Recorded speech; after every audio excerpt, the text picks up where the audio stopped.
राधे राधे, हरे कृष्णा।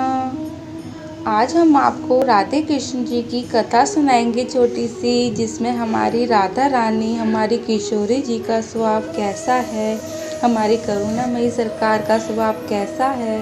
हमारे नटखट कान्हा जी के बारे में तो सब जानते ही हैं, पर मेरी किशोरी जी की तो महिमा ही निराली है। बस एक बार जिस पे बरस जाए ना, बस राधे रानी का ही होकर रह जाता है। तो आओ आंखें बंद कर कर मेरी राधे रानी में खोकर, उनमें लीन होकर उनके स्वभाव में परिचित होते हैं। सभी बोलिए राधे राधे। एक बार की बात है, मेरी राधा रानी जी ठाकुर जी से रूठ कर बैठ जाती हैं। हमारे ठाकुर जी, हमारे कान्हा जी हर प्रकार से उन्हें मना रहे हैं, मगर किशोरी जी मान नहीं रही हैं, बोल नहीं रही हैं।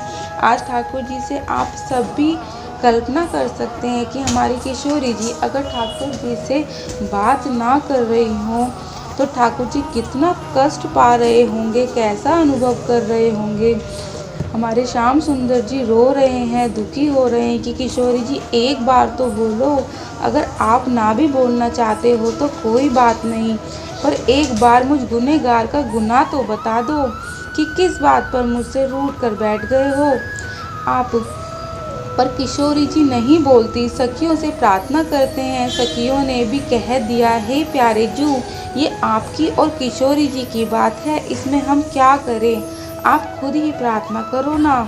सुबह से शाम हो गई प्रार्थना करते करते, पर किशोरी जी बात नहीं कर रही हैं ठाकुर जी से।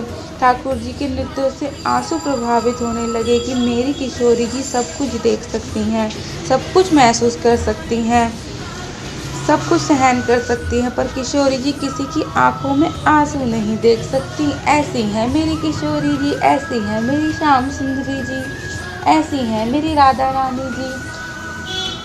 उनकी प्रीतम प्यारी हैं, वह तो श्याम सुंदर की प्रीतम प्यारी हैं। तब जाकर प्यारी जी बोली, हे प्यारे, हमें आपकी हर बात अच्छी लगती है, हम आपकी हर एक लीला में प्रसन्न रहते हैं, आपके सुख में ही अपने सुख को खोजने की कोशिश करते हैं, पर हमें आपकी एक बात अच्छी नहीं लगती। फिर क्या? हमारे श्याम सुंदर जी ने हाथ जोड़ लिए और किशोरी जी के चरणों में बैठ गए और कहा, प्यारी जू, इतना बता दिया है, वो बात भी बता दो ना कि हमारी कौन सी बात आपको अच्छी नहीं लगती।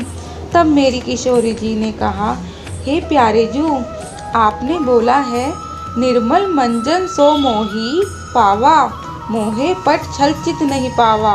हे सरकार, अगर निर्मल मन वाले ही आपकी भक्ति को प्राप्त कर सकते हैं तो आगे तो कलयुग आ रहा है। कलयुग में निर्मल मन वाले भक्त आपको कहाँ मिलेंगे?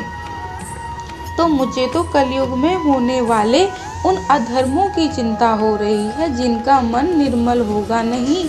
उनका उद्धार कैसे होगा स्वामी, उनका उद्धार कैसे होगा? अगर आप उन कलयुग में होने वाले जीवों का उद्धार करेंगे, उनके हर उद्धार को पार लगाएंगे, तभी मैं वे चिंतित होंगी। तो यह बात सुनकर हमारे ठाकुर जी नतमस्तक हो गए, मुस्कुराने लगे, उनकी जान में जान पड़ गई और बोले, ओ प्यारी जू, आप कलयुग के जीवों की चिंता कर रहे हो, ये तो प्रकृति का नियम है प्यारी, जिसने जैसा कर्म किया है उसको वैसा ही फल पाना है। तब मेरी किशोरी जी ने कहा, सरकार, ये आपकी बनाई प्रकृति का नियम है, पर मुझे बस इस बात का विश्वास दिलाओ कि जो भी मेरे बरसाने तक पहुंच जाएगा, आपको उसका उद्धार करना ही होगा, चाहे वो पापी हो चाहे पुण्य आत्मा, आपके उसका उद्धार करना ही होगा स्वामी। तब हमारे श्याम सुंदर जी ने कहा, हे सरकार, हे प्यारी जू, आपने जब ठान ही ली है कलयुग के जीवों की उद्धार की, तो मैं क्या कहता हूँ, मैं वचन लेता हूँ कि कलयुग में राधा का नाम लेते लेते बरसाने की एक एक सीढ़ी को चढ़ते चढ़ते जो भक्त आपके दर्शनों को प्राप्त करेंगे, उसका तो उद्धार मैं करूँगा ही करूँगा। लेकिन नास्तिक से भी नास्तिक के कान में भी आप स्वर राधे राधे पड़ गया तो ये उसका भी उद्धार करूँगा।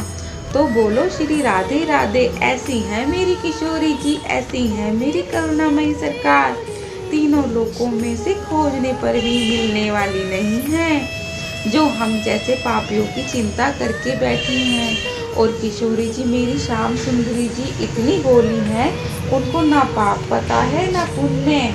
जो जीव जिस प्रकार होता है सभी अपनी करुणा बरसा देती हैं।